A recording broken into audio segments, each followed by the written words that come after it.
It's tough out there right now. This year, it seems that every month another business goes under, from big companies to small businesses. Many of these have had a poor start, with many closing in less than 6 months as a result of poor market research and liquidation, among other things. Uganda's overall competitiveness continues to be held back by an inefficient business environment and weak public administration. According to the Executive Director of Private Sector Foundation, Gideon Badagawa, an opaque regulatory environment and lack of policies to facilitate trade and investment is greatly hindering the emerging informal sector. We have a situation here in Uganda where actually most of our bills, the bills that are in Parliament that go through Cabinet and Parliament and they are debated and so on, the average time that the business legislation will take in this country is 4 to 5 years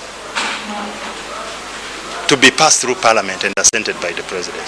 4 to 5 years. And we have examples. The one that I'm talking about, the counterfeit bill that I'm talking about, has been on the table for the last 13 to 14 years. The already existing policies are, however, being criticized for not being business-friendly. And although foreign investment is common in most economies, the investment regime is quite complex, non-transparent, and with a high inflation rates, coupled with the difficulty in accessing financial service. Help these businesses with cutting the cost of doing business. Energy. Look at, for example, the price of power today. The power rates are going up. Umeme is increasing price every day. You'll find banks are charging high interest rates on these loans, which the small business enterprises have gotten to invest and grow their businesses. You'll find the infrastructure is poor and so on.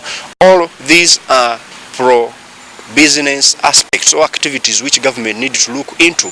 This is, to the Executive Director, Private Sector Foundation, is a result of the poor financial discipline by upcoming entrepreneurs, majority of whom save daily earnings in their pockets, operating for months without bank accounts.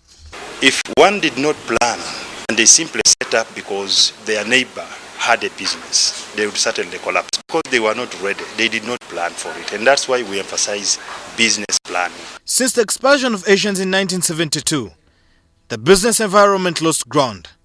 As luck, youth who have startup capital have no ideas of how to survive amid competition from well-established entities. When you have a kiosk here, a kiosk there, a kiosk there, it becomes very difficult for you to sustain it because the big store will wipe you out.